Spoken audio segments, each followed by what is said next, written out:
The third big question I posed earlier as a springboard for determining an author's values is, what are the author's views in relation to how people should or shouldn't behave?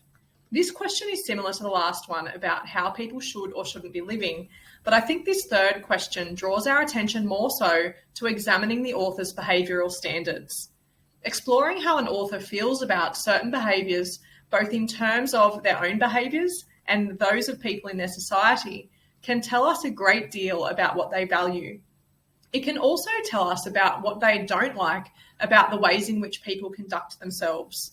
This big question allows us to focus on the personal qualities that drive individual behaviour, as well as the motivations underlying people's behaviour. This question also encourages us to consider how people's behaviour may change if they are placed in different social contexts, why this might happen, and how these complexities come to be represented in a text. A person's inner values can drive their surface behaviour. This complexity underpins a lot of the conflict that makes texts rich and compelling.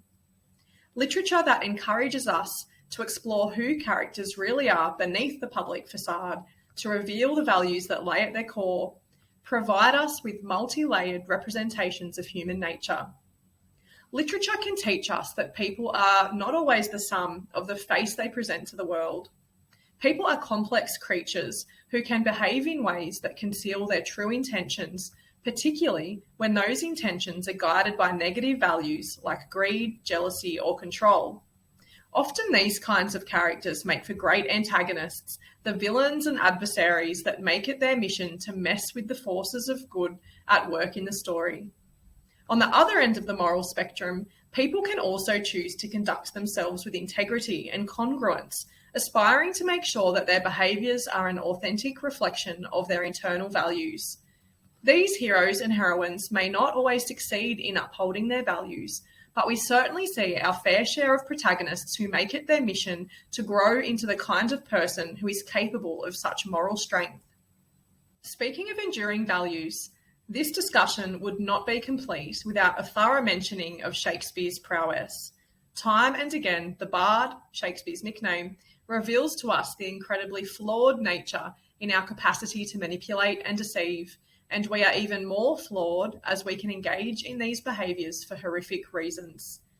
Even more tragically, in many of Shakespeare's plays, notably Othello, which was first performed in 1604, and Macbeth, which was published in 1623, flawed values and behaviours set the wheels in motion for villainous characters to embark on a twisted, greed-driven plot that more often than not leads to horrible consequences for innocent characters. Usually death is on the cards, and the character who instigated the evil only learns that they were mistaken when it is way too late and the damage is already done. Buried in these twisted plots are complex portrayals of human values and behaviours that show us quite clearly which moral values were influential in Shakespeare's world. We can observe values that are in stark conflict as positive and negative values are pitted against each other. Morality in Shakespeare's times was very clear-cut. The boundaries between right and wrong were well defined so that citizens knew which behaviours were permissible and which were out of bounds. Writing for a predominantly Christian audience who valued strict codes of morality that placed personal qualities like honesty, purity, selflessness, and humility high on the moral hierarchy, Shakespeare's work tends to uphold these values. Characters who engage in manipulative, self-centered, deceptive, controlling, or power-hungry behaviours that conflict with accepted social values ultimately spark tragic outcomes and most often meet sticky ends themselves. In Othello, it is the Machiavellian villain Iago who sets the wheels in motion, motivated by a desire for revenge and his own healthy dose of jealousy. Iago's values dramatically contrast those of Shakespeare's social world as an individual who prizes power and resents Othello's career success at the expense of his own progression. Othello's hamartia, or fatal flaw, is his intense jealousy, another corruptive value in Shakespearean times, which makes the protagonist easier to manipulate for the conniving Iago.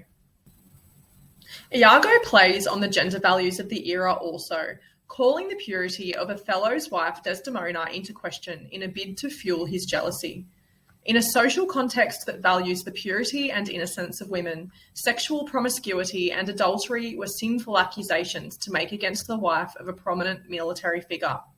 In these times, becoming a cuckold or a husband who has been cheated on by his wife was a shameful existence that belittled his masculinity.